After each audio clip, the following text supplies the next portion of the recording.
At the time of this filming, last year, Dread Central, an online horror entertainment website, released an article about 5 forgotten slasher films that demand to be seen.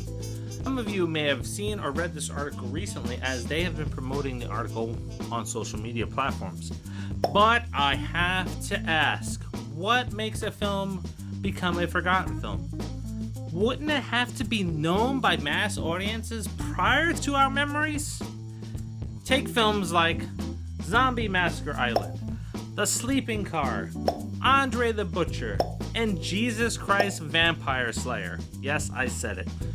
Have you heard of any of those? No? So how can they be forgotten when maybe they are just that bad that they fall to obscurity the instant they are released, only amassing a small handful of people who may have seen it? Since Dread Central was kind enough to blow off the dust of those old VHS and DVD films, we saw it as an opportunity to see if those forgotten films are better off left forgotten and hidden in the catalogs of free streaming sites, or if they're worth a watch. Maybe even worth adding to your personal collection. Here are Dread Central's 5 forgotten slasher films that you may never have, or probably, heard of.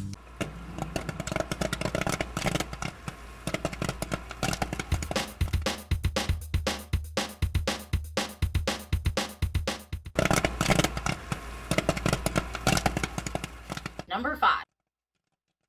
1981's Hell Night, starring Linda Blair, is about a group of fraternity and sorority pledges spending the night in an abandoned mansion haunted by victims of the Garth family massacre, where only 12 months prior, the patriarch of the family murdered his wife and children.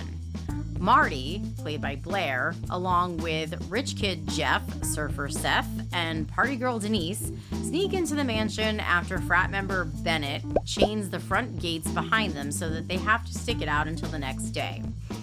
As should be expected with any fraternity, the group is hazed by Bennett and his frat brothers, pretending to make the mansion appear haunted. But the pranks lead to some dire consequences as someone begins to stalk and kill everyone on the mansion's property.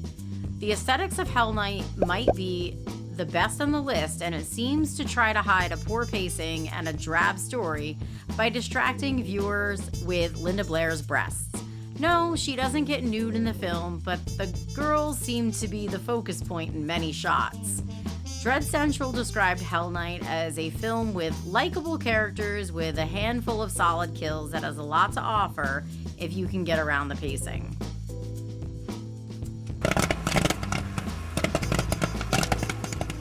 Number 4.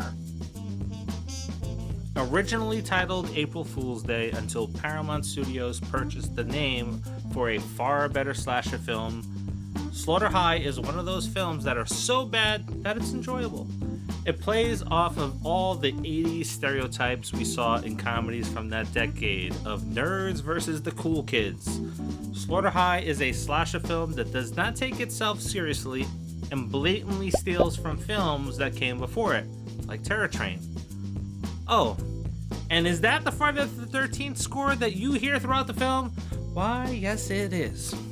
The film is about 8 alumni returning to their high school for their 10-year reunion after they were involved in a prank on fellow student Marty that led to an explosion in a science lab that badly disfigured him. One thing you may be wondering is if the film starts out with a younger cast prior to jumping ahead. Why, no, it doesn't. No, not at all.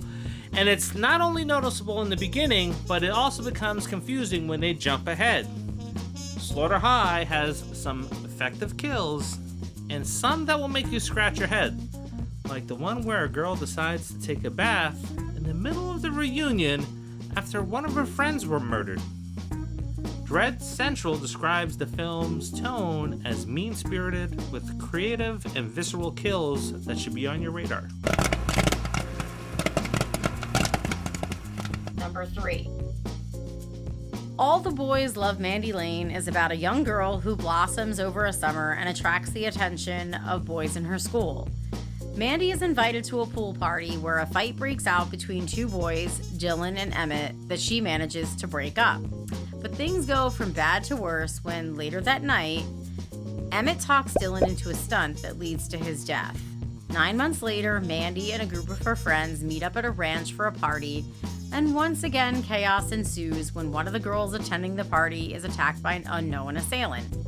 As tensions begin to mount, Emmett confronts his supposed friends on how they have treated people and decides to take actions into his own hands in doling out punishments. All the Boys Love Mandy Lane has become a bit of a divisive film in the genre where you either love or hate it. It features some good kills, a decent score, and does its best to take full advantage of the slasher genre cliches that have been established. Dread Central says that the film is character-driven with an art house feel to it that is supremely enjoyable and takes full advantage of the remote, isolated farmhouse with an unpredictable conclusion.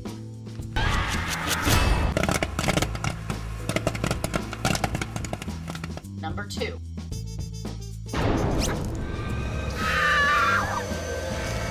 Dream Home is an ultra-violent slasher film that wastes no time with thrusting the viewer into the sense of dread as the film opens with a brutal kill by our female antagonist who uses a zip tie as a noose. As the victim flails on the floor like a fish out of water, Cheng stands back and watches. We don't necessarily know the motive behind her spree killing at first and come to wonder if it's just a person that has been down on their luck for a series of years and has finally reached their breaking point, where the only thing that will make her feel better is killing those that may have wronged her. Now, while Cheng's attacks are ferocious, she remains cool, calm, and collected during each of her strikes, making her that much more terrifying. Unlike Michael Myers, she doesn't need an expressionless mask to make her scary. Her lack of expression and emotion does that perfectly. At first, this film feels more like a serial killer film than a slasher. But as the story progresses, we begin to see those slasher elements we are used to thrown in. How she stalks and kills one of her victims with a knife, an epic toilet bowl kill scene, and of course the introduction of some of the horror trope characters. Dream Home is not for the faint of heart, and fans of films like Terrifier in our next list entry will enjoy this. Dread Central declares it as a top-notch horror with knockout performances from actress Josie Ho, who elevates this darkly comedic slasher effort to a level of greatness. And personally, I have to say that I certainly agree with Dread Central's description on it. Number 1. With a name like Intruder, it is easy to see why this film has been forgotten, because it doesn't scream, "Watch me." But by the end of the film, you will be asking why you haven't come across this sooner. Releasing in 1989, Intruder is directed and written by longtime friend of Sam Raimi, Scott Spiegel, who some may know as the writer of Evil Dead 2. Intruder is a slasher film that takes place in a grocery store where an overnight crew is killed off by an unseen assailant stalking them from within the shadows of dark aisles and stockrooms of the closed store. The kills are not only creative, well, that is unless you have worked in a retail store and ever wondered what a cardboard compactor would do to a person. They are as fun as they are gory. Out of all the films on this list, the cast is extremely likable and they instantly hook your attention, where unlike other slasher films, you don't want to see them get hacked up by some psycho. Spiegel not only delivers what should be considered a classic in the slasher genre, but he's also able to separate it from other films in the genre with how he shoots several of his scenes in a first-person, inanimate object perspective. Dread Central said that its setting in a grocery store works effectively within the slasher template, and that director Scott Spiegel demonstrates a knack for tension building. I'm just crazy about this store. Now, I'm not a chauvinist pig. I'm not one of those type of guys like, oh my god, there's boobs on the screen. Maybe when I was 13. He's an ass man. Hell Night. The movie is boring. But I don't know if it jumped out to you as much as it did to me, but Man, Linda Blair's boobs were in almost every scene. Well, they couldn't not be, right? Because she was in a costume. Was she a pirate? I don't know. She was just busting out of the dress. Yeah, she had like this corset on. So, of course, we know ladies is going to suck this in, and then the girls are going to come up. And, so the corset is underneath the girls and pushing them up. And then her top was like low cut. So you couldn't see anything but her boobs. Yeah. And I don't think it took away from the film. It probably made the film better if you're a guy or a girl that's into that type of stuff. But the movie was, it was boring. Originally, I thought Slaughter High was number 5 on our list, and then we watched this one. Yeah. So, Slaughter High was like, it was moronic, right? But it was meant to be. But this movie, he didn't even say awake. No, and I was I'm glad. This is a movie that I would say it's great to take a nap to, because I slept pretty good to it. And I woke up and I wasn't lost. So I was like, okay, yeah. Because nothing happened in the time he was sleeping. Like, they literally were, like, still in the same spot, in the same room, and talking about the same fucking thing. Like, I was sitting there like, why are we watching this? Yeah, I think if a lot of people have this on their list, it's probably because in the 80s, all of us hormone-crazed kids were watching these movies just for that reason. But the worst part is, Linda Blair still looked like a 12-year-old boy, just with big boobs. Oh, she's pretty. She was pretty back then, too. I think she went through... Her body went through puberty before her face did. Okay, that's the thing. Slaughter High now, it is... Yeah, they don't take themselves very seriously making this film. They didn't seem to really put much of an effort into it. They just made a film, and it's enjoyable. I don't know if I would buy it or own it or maybe come back to it again. It's good to watch one time. Yeah, and it was good to laugh at. There was definitely a lot of scenes that were like, okay. And we did a lot of criticizing, right? I'm like sitting here, I'm like, all right, listen. Like, someone just died, and this dumb bitch is over here. First of all, how'd she find a bathtub in a high school? What? What high school did you go to that had a bathtub? And she's sitting there, and she's like literally, and we're watching her soap herself up, and she's trying to clean the blood off. First of all, I don't know why she has to do it sensually, because that's weird. And literally, she goes to the same spot like 5 times, and the blood's still there. So it was really just a reason for people to see her boobs. They weren't that great. They weren't, there was barely any boobs, I'll put it that way. Not that I'm shaming, because I've never been really big, but there was just a reason for it. It's an 80s movie, so in the age of nerds and meatballs and all those type of movies that came out. It was all about the boobs. That, and it's, like I said, stereotypes. Yeah. So, check it out once. I wouldn't have say that this would have been on my forgotten slasher list that you must check out like the previous one, but the next 3, I say yes, they are all perfect for it. So, All the Boys Love Bandy Lane. I know there's a lot of people that hate it. There's a lot of people that like it, and I'm one of the ones that like it because it was very good. I didn't care for it. Think Amber Heard is in the film, so that's a disappointment.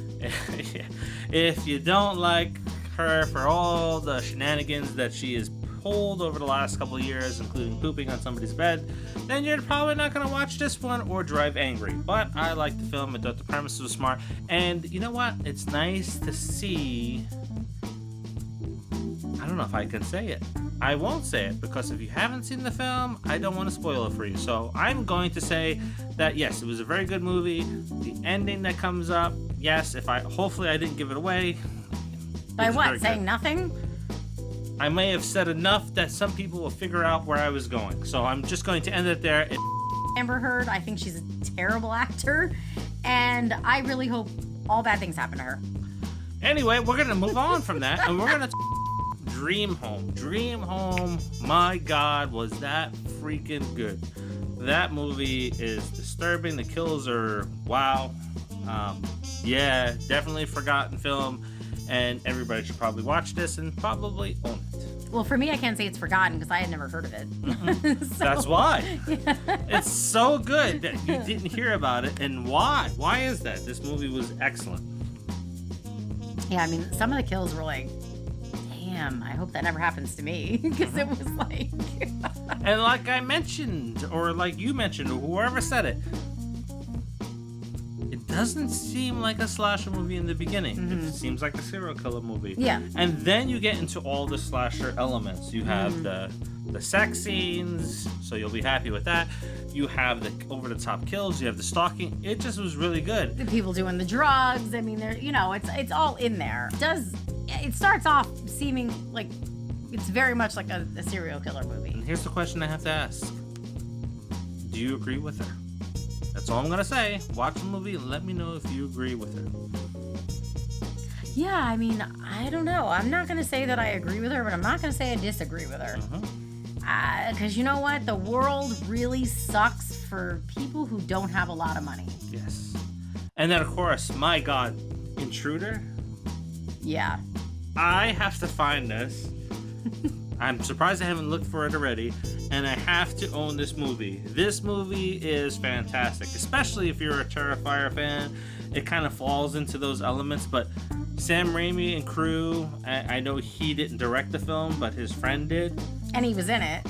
Why? Why have I been denied so many years of slasher movies that this crew could have done? It is fantastic. This movie is something that everybody needs to watch. It's definitely forgotten. The name is kind of stupid, Intruder. That really didn't make much sense as far as like the whole movie went. I'm thinking like, okay, like somebody like breaks in, like I don't know, just that or an alien movie, right? Right, yeah, exactly. Like it could be like, Intruder. It is one of those rare slashers. Like I don't want to see anybody die in the film because the cast was great. Like I don't think they all did anything really much outside of this film other than Sam and Ted. They were just very likable. Yeah, from the very beginning. I mean, they were really likable. Like the one girl was dealing with like an ex-boyfriend who was kind of like a little abusive, and they all came to her rescue. So that's what made them likable, right? Like they were the guys that were like stepping in. They're like, you're not gonna hit a girl. You're not gonna like do this. And they had like a really good like working relationship, which was and I think we all wish that we had that with our fellow co-workers. If you ever worked in retail, the kills are going to be satisfying for you because you're like, oh man, I wonder if that would really do that. Yeah, or if you're having a bad day and you would have thought of a certain way, and then guess what, you get to see it in this film. It's just that good. So I'm not crazy. Anyway, don't forget to like, comment, share, and subscribe. Yes. Watch movies, win stuff, and please, when you win stuff and we comment, say, hey, you won? Come and get that stuff so we can send that out to you. We got a lot of it. Please claim it because he keeps getting more and more and more, and we just, I don't want to keep it here. Anyway, thanks for watching this video. We appreciate all of you that watch and comment and like. Thank you very much. And until the next Pop 5, see ya.